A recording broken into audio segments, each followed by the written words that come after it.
Namo Bhagavate Vasudevaya. Hare Krishna, dear devotees, wanted to seek the blessings of Radha Madhav, Radha Shyam Sundar, Krishna Balaram, Bal Gopal, Nrsimhadev, Bhagwan, Jagannath Baladev, Subhadra, Gaur-Nitai, Srila Tulsi Mani, Haridas Thakur, Guru Parampara, Srila Prabhupada, Guru Maharaj, and the assembly devotees.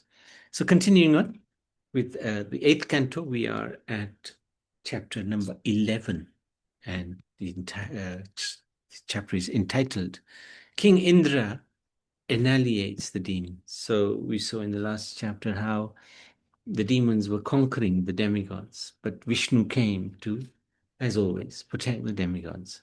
So this chapter summary is Narad Muni, being very compassionate to the demons who had been killed by the demigods, forbade the demigods to continue killing. Then Sukaracharya, by his mystic power, renewed the lives of all the demons. So, having been graced by the Supreme Personality of Godhead, the demigods began fighting the demons again with renewed energy. Bali came before Indra, who chastised Bali with his thunderbolt. Indra severs the head of Bali. Bali Maharaj replied, he threatened to sever the head of Bali. Bali Maharaj replied, because you are jubilant due to your victory, you should be considered not very learned. So Bali Maharaj is actually a phenomenal devotee. He's one of the Mahajans as well. Very learned. So he's preaching to Indra, you can be happy in your victory, but that doesn't make you very intelligent. You demigods think that your own selves are the cause of your attaining fame and victory. Because of your ignorance, saintly persons feel sorry for you. One who is undisturbed by so-called favorable or unfavorable circumstances of the material world is self-situated. A devotee carries out one's duty in Krishna consciousness, is never unhappy in awkward situations. What a life lesson this is. If we're claiming to be devotees of the Lord, then we can understand that everything is an arrangement of the Lord. And everything the Lord does is for the protection of us, the Atma. And therefore, how can we ever be unhappy, even in awkward conditions? This is such an important lesson, very tough lesson to put into practice, but very important lesson to understand. At least to have a theoretical understanding that the Lord will never do anything against me. He will only act for my goodness, for my well-being. It's such an important lesson. Devotees have full faith that in such circumstances, Krishna will protect them. So they don't get overly happy because they know actually this is the Lord. He's made the arrangement. And the credit is not mine, it's the Lord's. They're happy that the Lord is protecting them, but they're not taking full credit. They don't take any credit. Indra did not mind Bali's rebukes because they were truthful. Indra released his thunderbolt against Bali, who fell from his plane. When Bali fell, his friend Jambasura attacked Indra and Airavat. Being beaten by Jambasura club, Indra's elephant was confused and aggrieved. Thus it touched its knees to the ground and fell unconscious. Matali, the Indra's chariot driver, he brought Indra's chariot, which was drawn by 1,000 horses. Indra then left his elephant, got onto his chariot. Indra then cut off Jambasura's head with his thunderbolt. When Narad Muni learned that Jambasura had been killed, he informed Jambasura's relatives, Namuchi, Bala, and Paka, who then went to the battlefield and attacked the demigods. Bala put all of Indra's 1,000 horses into tribulation by simultaneously piercing them with an equal number of arrows. Paka attacked both the chariot with all its paraphernalia and the chariot driver Matali by fitting 200 arrows to his bow and releasing them all simultaneously. Namuchi attacked Indra and injured him with 15 very powerful golden feathered arrows, which roared like a cloud full of water. Other demons covered Indra along with his chariot and chariot driver with incessant showers of arrows, just as clouds cover the sun in the rainy season. Indra, king of heaven, severed the heads of Bala and Paka and released the weapon known as Kulisha, the thunderbolt, against Namuchi's shoulders. The thunderbolt, however, returned unsuccessful, and thus Indra became morose. At that time, an unseen voice came from the sky. The voice declared, "A dry or wet weapon cannot kill Namuchi." Hearing this voice, Indra began to think about how Namuchi could be killed. He then thought of foam, which is neither moist nor dry. Using a weapon of foam, he was able to kill Namuchi. Thus Indra and the other demigods killed many demons. Then at the request of Brahma, Narad went to the demigods and forbade them to kill the demons any longer. All the demigods then returned to their abodes. Following the instructions of Narad, whatever demigods remained alive on the battlefield took Maharaj Bali to Ash the mountain. There, by the touch of Sukracharya's hand, Bali Maharaj regained his senses and consciousness. And those demons whose hands and bodies had not been completely lost were brought back to life by the mystic power of Sukracharya. So he was the spiritual master, the guru of the demons, but very, very powerful. When he regained his senses... Hare Krishna, Prabhuji. Hare Krishna, yes. I did miss yesterday. I didn't have time to do that. I'm just thinking, what is Namuchi? Is it like is it an animal or is it a man? No. When Bali was killed, Jambasura tried to attack the demigods. And Jambasura was killed by Indra. So Narad went to his children, his 3 children. And one of the children is Namuchi. So he was a demon's son. So Namuchi is a demon's son. Yeah, that's right. Okay, carry on. He's a very powerful son. He was very powerful son, yeah.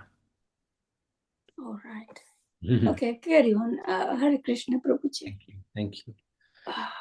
When he regained his senses and memory by the grace of Sukracharya, he could understand that had happened.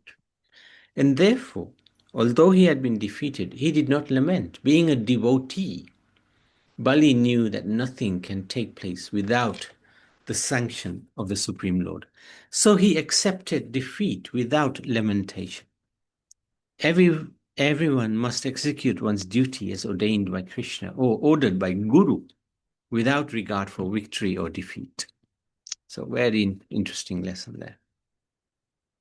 Chapter 12, entitled The Mohini Murti Incarnation, bewilders Lord Shiva. Lord Shiva became bewildered upon seeing the beautiful Mohini Murti incarnation of the Supreme Lord and how he later came back to his senses. So what happened? When Lord Shiva heard about the pastime performed by the Supreme Personality of Godhead, Hari, in the form of an attractive woman, he mounted his bull and he went to see the Lord, accompanied by his wife Uma and his servants, the Bhutagana, or ghosts. He approached the lotus feet of the Lord. Lord Shiva offered obeisances to the Supreme Lord as the all-pervading Lord, the universal form, the supreme controller of creation, the super soul, the resting place of everyone, and the completely independent cause of all causes. Thus he offered prayers giving truthful descriptions of the Lord. Lord Shiva's prayers are like this: you are the super soul or supreme living force of everything. Therefore, you are Parameshwar, the supreme controller of all controllers. Because you are the absolute truth, the supreme absolute spirit soul, the supreme Brahman, Such changes as birth, death, and sustenance do not exist in you. Pure devotees who are free from material desires worship your lotus feet. Different philosophers understand you in different ways. So, how do these different philosophers understand God? Those who are known as impersonalist Vedantists regard you as the impersonal Brahman. Others, known as Mimamsaka philosophers, regard you as religion. The Sankhya philosophers regard you as a transcendental person who is beyond Prakriti and Purush, and who is the controller of even the demigods. The followers of the codes of devotional service, known as Pancharatras, regard you as being endowed with 9 different potencies: Vimala, Utkarshini, Gyan, Kriya, Yoga, Prahi, Satya, Ishan, Anugraha. And the followers of Patanjali Muni regard you as a supreme independent personality of Godhead who has no equal or superior. Of all the philosophers, the Pancharatras are accepted by the Supreme Lord. Those who follow Pancharatrika Vidhi under the guidance of the spiritual master can understand the absolute truth. So we try to do this. We try to follow the Pancharatrika Vidhi, which is trying to follow devotional service in a systematic way under the guidance of the spiritual master.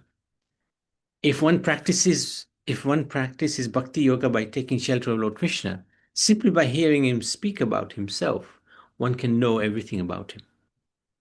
So this is very wonderful description of different followers by Lord Shiva. So then Lord Shiva expressed his desire. He has seen all kinds of incarnations exhibited by the Lord. And now he has appeared as a beautiful young woman. Lord Shiva expressed the wish to see that form of the Lordship.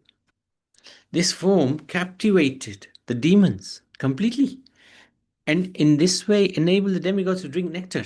And he was very eager to see this form. So Lord Shiva was thinking, I've never seen that form. Please let me see that form.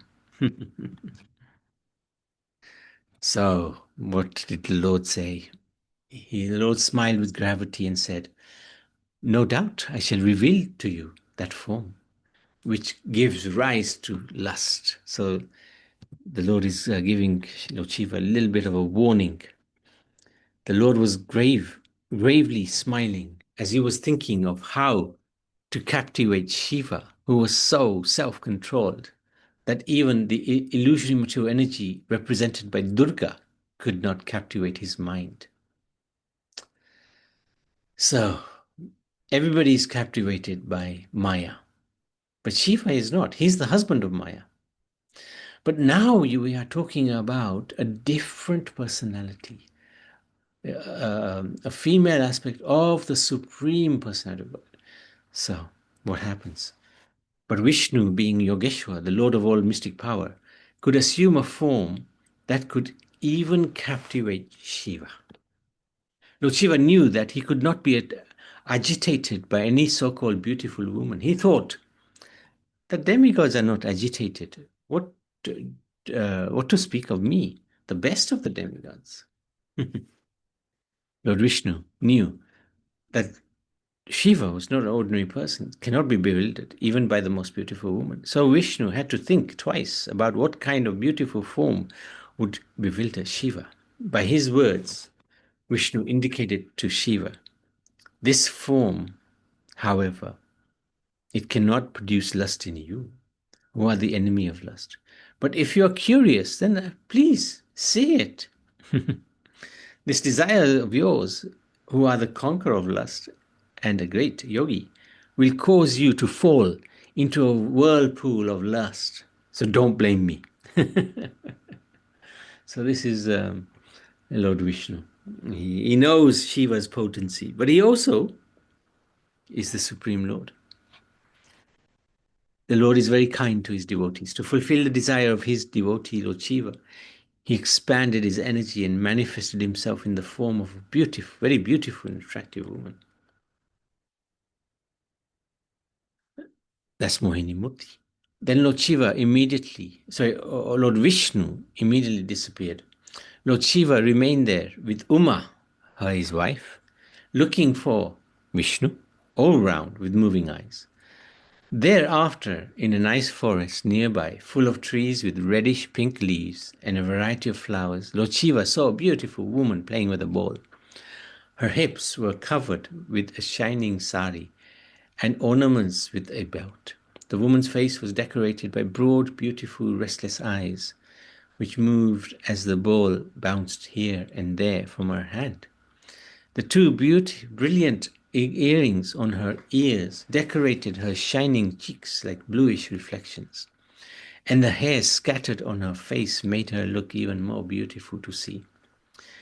She was so attractive that the Supreme Lord, by his internal potency in this way, was captivating everyone. The Supreme Lord's external potency, represented by Durga or Maya, is extremely strong, and everyone is fully captivated by her activities. But Shiva was not captivated by the external potency, Durga or Maya. So Lord Vishnu captivated him by manifesting his internal potency. So this is very important to understand. Lord Shiva is no ordinary person. He doesn't get captivated so easily. The Lord's internal potency itself had to come. Upon seeing this form, even Lord Shiva was captivated. He forgot both himself and Uma, his most beautiful wife, as well as his associates nearby. Lord Shiva, his good sense taken away by the woman, became, because of lusty desires to enjoy with her, became so mad for her that even in the presence of Bhavani, he did not hesitate to approach her. Shiva followed the beautiful woman everywhere, even where the sages lived. So he ran after Mohini Murti. Eventually, he discharged semen, even though his discharge of semen never goes in vain, because wherever it fell, mines of gold and silver later appeared. This is Lord Shiva after running after Mohini Murti.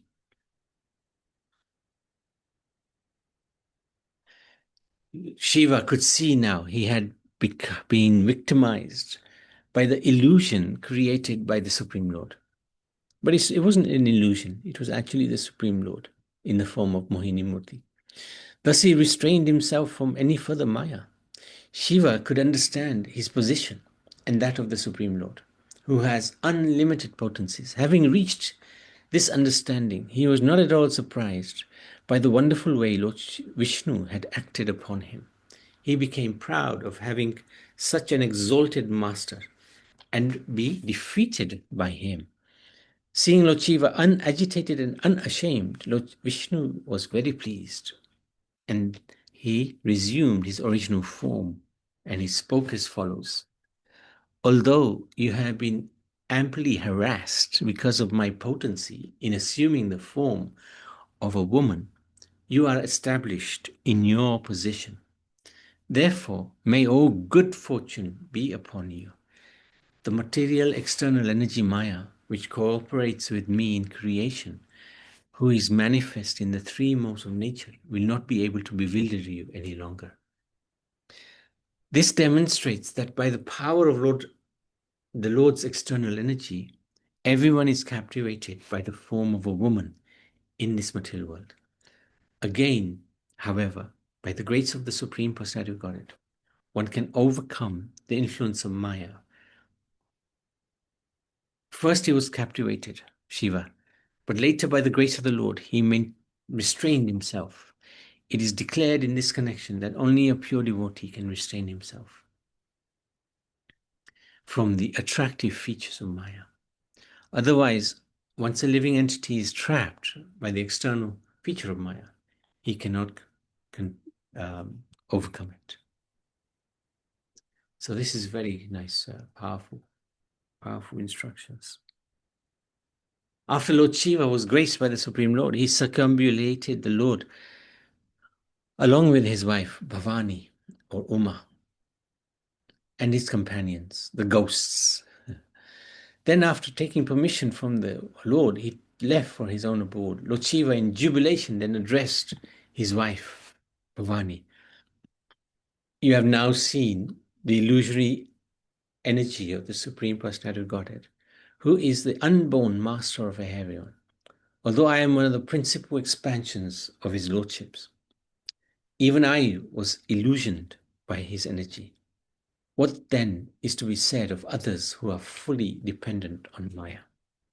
When I finished performing mystic yoga for 1,000 years, you asked me upon whom was I meditating. Now hear that the Supreme Person to whom time has no entrance and who the Vedas cannot understand. So this is the Lord Shiva explaining to his wife, Lord Vishnu is highest of all. Sukadeva Goswami concludes this chapter by describing the transcendental qualities of Uttam Shlok, the Supreme Personality of Godhead. And by hearing about the Lord's transcendental qualities, one's endeavor will never be fruitless. One can annihilate all material sufferings. So, chapter 12, and I think we'll stop there. Are there any questions or any comments? Very instructive 2 chapters.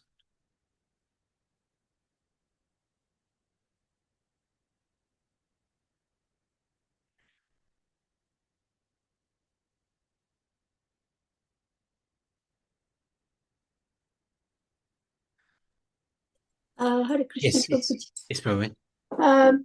I think I have to listen again. Okay. Yeah, it is a little complex. Yes. Yes. So I will listen the one yesterday. This one I will listen again. And then it will be all right for me. Okay. Thank you. Hare Krishna Prabhuji. Thank you so much. Hare Krishna. Thank you very much, Prabhupada. Srimad Bhagavad Puran ki jai. Lord Vishnu ki jai. Lord Shiva ki jai. Thai Gora Premanande. Hari Hari Hari Bo. So, oh.